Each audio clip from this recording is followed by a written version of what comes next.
आदाब, नमस्कार, अस्सलाम वालेकुम नाज़रीन। पल पल न्यूज़ के न्यूज़ रूम से मैं हूं आपके साथ नदीम अकरम। जो तमाम दिग्गज और जो अंधभक्त और संघी मानसिकता से जुड़े हुए लोग ये दावा करते हैं कि मोहन भागवत साहब जो हैं वो किसी से नहीं डरते, राष्ट्रीय स्वयंसेवक संघ जो है वो किसी से नहीं डरता, जो करना होता है वो करके ही दम लेता है। पर अब बीते कुछ दिनों से इसके मायने बदले हुए साफ तौर पर देखे जा रहे हैं। इसके दो बड़े सबसे कारण जो हैं वो सामने आए हैं, उन्हें आपके सामने रखूंगा। जो आजकल दो सबसे बड़ी वजह राष्ट्रीय स्वयंसेवक संघ के लिए सिर का दर्द बन चुकी है, और इस तरीके से सिर का दर्द बनी है कि मोहन भागवत जो हैं वो मुसलमानों के मामले पर भी यू टर्न लेते हुए दिखाई दे रहे हैं, तो वही मोहन भागवत जो हैं वो दलितों को लेकर के भी यू टर्न लेते हुए दिखाई दे रहे हैं। क्योंकि जिस तरीके की नफरत मनुवाद के जरिए राष्ट्रीय स्वयंसेवक संघ ने देश में फैलाई है, अब वो जी का जंजाल राष्ट्रीय स्वयंसेवक संघ के लिए बन चुका है। क्योंकि जिस तरीके से मनुवाद के जरिए मुसलमानों के खिलाफ नफरत भरने का काम आरएसएस द्वारा किया गया, वही काम जो है आरएसएस द्वारा दलितों के लिए भी किया गया, जिसकी तस्वीरें समय समय पर सामने आती हैं। और जो दो बड़ा कारण है, एक तस्वीर आप स्क्रीन पर देख रहे हैं, यह तस्वीर है वामन मेश्राम की। भारत मुक्ति मोर्चा के जरिए जो है अभी कुछ दिन पहले ही राष्ट्रीय स्वयंसेवक संघ के नागपुर हेडक्वार्टर को घेरने का काम किया, और जब आरएसएस हेडक्वार्टर को घेरने का काम वामन मेश्राम साहब द्वारा किया गया है, तो अब दलितों को लेकर के मोहन भागवत का बयान जो है वो लोगों के सामने आ जाता है। तो वहीं दलितों के साथ साथ मुसलमानों पर भी यू टर्न लेते हुए मोहन भागवत नजर आए हैं। और मोहन भागवत साहब ने जिस तरीके से तमाम बातें दशहरे के दिन मुस्लिम समुदाय के लोगों के लिए कही और ये बताने की कोशिश की कि बरसों बरस से जो है वो राष्ट्रीय स्वयंसेवक संघ और मुस्लिमों का जो रिश्ता है वो अनोखा रहा है। हाँ, सही मायने में सही कहा है, क्योंकि जो आरएसएस से जुड़े हुए मुस्लिम लॉबी के मौलाना टाइप जितने भी लोग हैं वो किस तरीके से कार्य कर रहे हैं वो देश बखूबी समझ भी रहा है।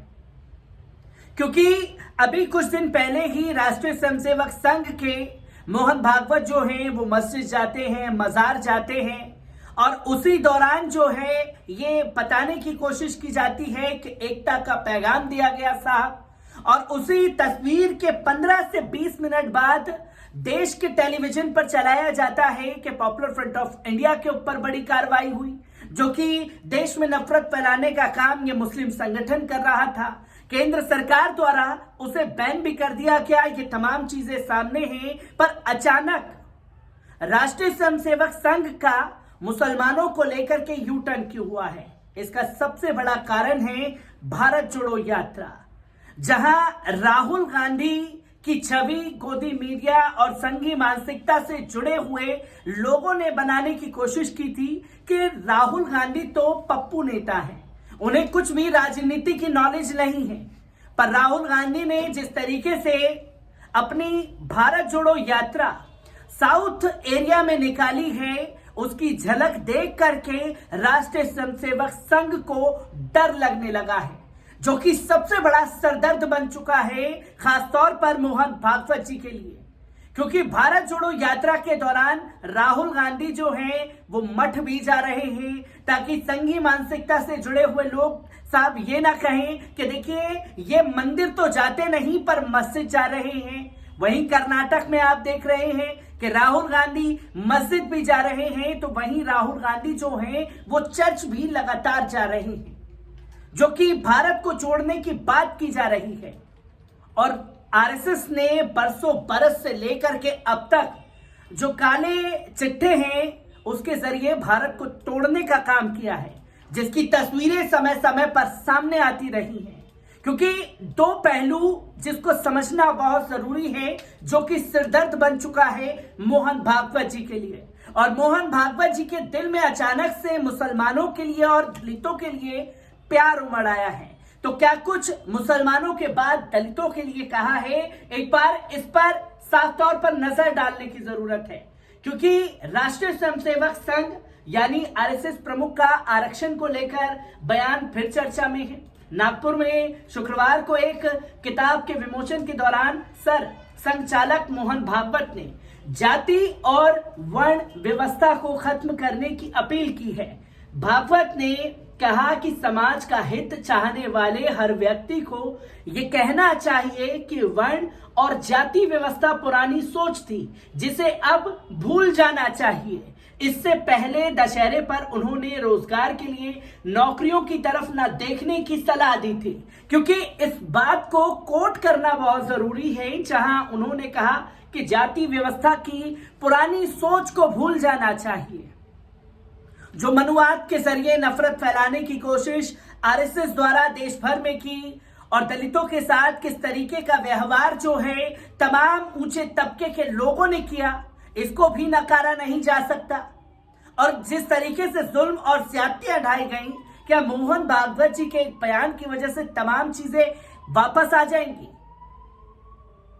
जहां आज भी कुछ गांव ऐसे हैं जो कि मनुवाद जिनके दिमाग पर हावी हो चुका है, वहां आज भी दलित भाइयों को घोड़ी चढ़ने नहीं दिया जाता, ऊंची नीची जाति के फर्क को समझाया जाता है। इसका श्रेय अगर किसी को देश में जाता है तो वो आरएसएस को जाता है। और आज क्यों ये बयान देने की जरूरत पड़ी है? इसके साथ साथ मोहन भागवत ने शुक्रवार को कहा कि ऐसी कोई भी चीज जो भेदभाव पैदा कर रही है उसे पूरी तरह से खारिज कर देना चाहिए। भारत हो या फिर कोई और देश, पिछली पीढ़ियों ने गलतियां जरूर की हैं, हमें उन गलतियों को स्वीकार करने में कोई समस्या नहीं है, नहीं होनी चाहिए। अगर आपको लगता है कि हमारे पूर्वजों ने गलती की है, ये बात मान लेने पर उनका महत्व कम हो जाएगा, तो ऐसा नहीं है, क्योंकि हर किसी के पूर्वजों ने गलतियां की है। पूर्वजों की गलतियों को देश के सामने रखने की कोशिश, एक ढिंडोरा पीटने की कोशिश राष्ट्रीय स्वयंसेवक संघ के प्रमुख द्वारा कर दी गई कि गलतियां हुई पूर्वजों से, उसे भुला करके आगे बढ़ना चाहिए। पर सवाल यही है कि अचानक ये यू टर्न क्यों आया है?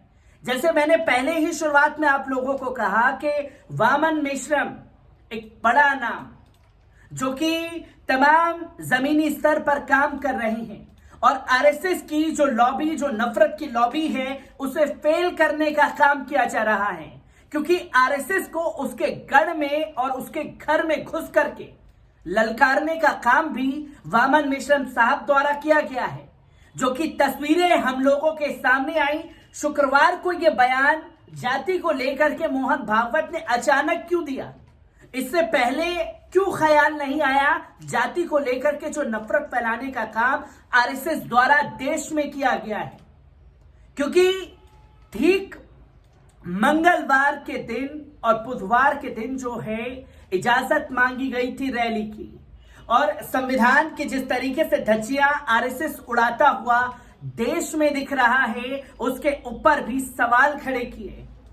और जब भारत मुक्ति मोर्चा को परमिशन नहीं दी गई खासतौर पर रैली निकालने की, तो भारत मुक्ति मोर्चा ने ऐलान कर दिया नागपुर हेडक्वार्टर को घेरने का।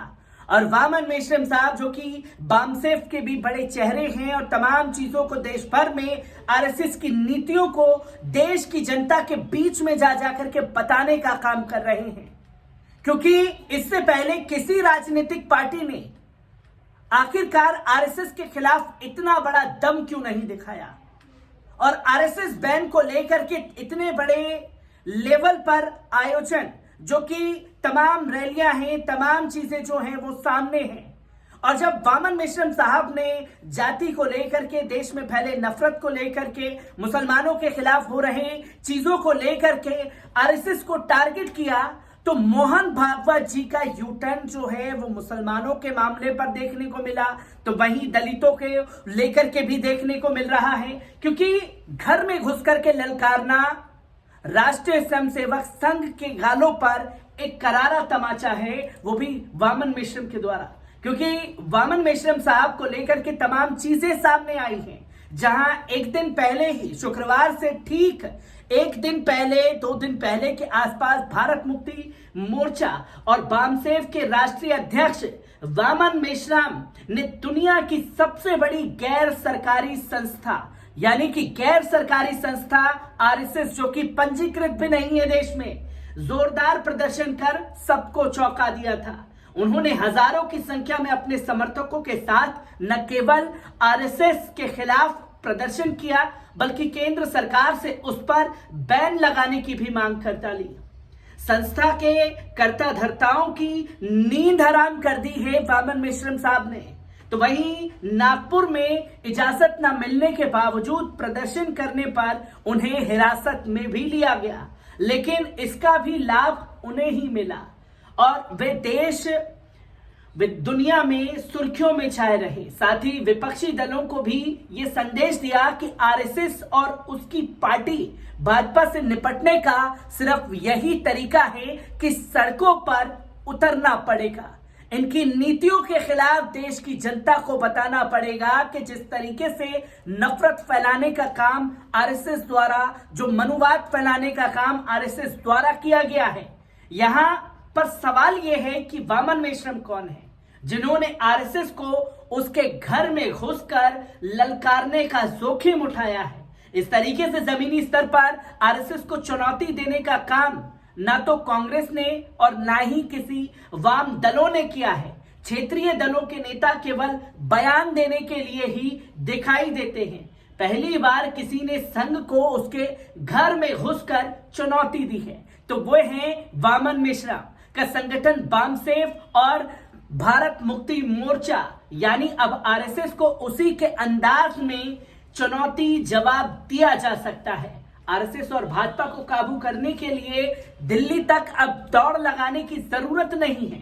वामन मेश्राम साहब ने यह साफ बता दिया कि नागपुर कूच और जनता का साथ ही भगवा दल का साफ तौर पर इलाज है, जो कि आज मोहन भागवत को जाति पर बोलने के लिए भी मजबूर होना पड़ा है।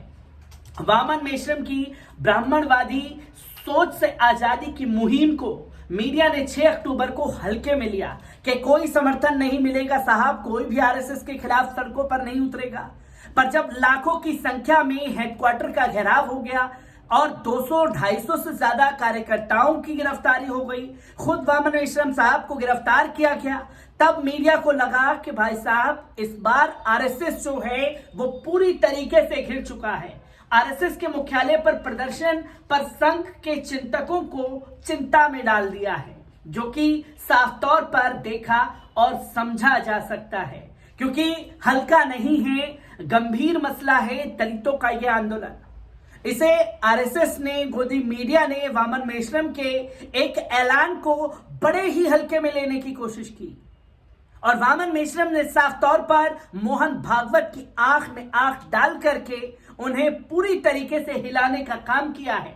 वामन मेश्राम के चरणबद्ध आंदोलन का ही नतीजा है कि भारत मुक्ति मोर्चा 31 राज्यों, 674 जिलों, 4000 से अधिक तहसीलों, 22,000 से ज्यादा ब्लॉक और 1.5 लाख से ज्यादा गांवों में आंदोलन करने के लिए सक्रिय है।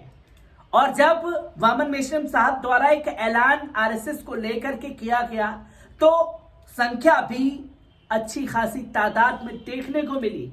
इस आंदोलन का पहला चरण 14 अक्टूबर को देश भर के सभी जिलों में धरना प्रदर्शन शुरू होगा, जो कि 14 अक्टूबर को खासतौर पर वामसेव और भारत मुक्ति मोर्चा के जरिए ये तस्वीर देखने को मिलेगी। जहां जहां राज्यों में ये सक्रिय हैं उसके खिलाफ बिगुल फूंकने का काम आरएसएस के खिलाफ 14 अक्टूबर को शुरू होगा। तो वहीं दूसरा आंदोलन जो है 22 अक्टूबर को श्रृंखलाबद्ध उपवास रखा जाएगा, यानी कि पूरी तरीके से हंगर स्ट्राइक किया जाएगा। और तीसरे चरण में 29 अक्टूबर को देश भर में प्रदर्शन रैली का आयोजन किया जाएगा और 6 नवंबर को देश भर में आरएसएस के खिलाफ जेल भरो आंदोलन किया जाएगा। इसके लिए उनकी ओर से 11 लाख लोगों को गिरफ्तारी देने की मुहिम का काम जारी है। वामन की तैयारी का इसी अंदाजा लगाया जा सकता है कि वो क्या करने वाले हैं। और जब तस्वीर देश की जनता के सामने है कि वामन मेश्राम साहब जो आरएसएस को पूरी तरीके से ललकारने का काम कर रहे हैं और साफ तौर पर तमाम राजनीतिक पार्टियों को यह मायने समझाने की कोशिश कर रहे हैं कि आखिरकार इसी तरीके से देश में जो भगवाकरण किया जा रहा है, खासतौर पर मनुवादी सोच के द्वारा उसे उखाड़ फेंकने का काम जो है इसी तरीके से सड़कों पर उतर करके किया जा सकता है।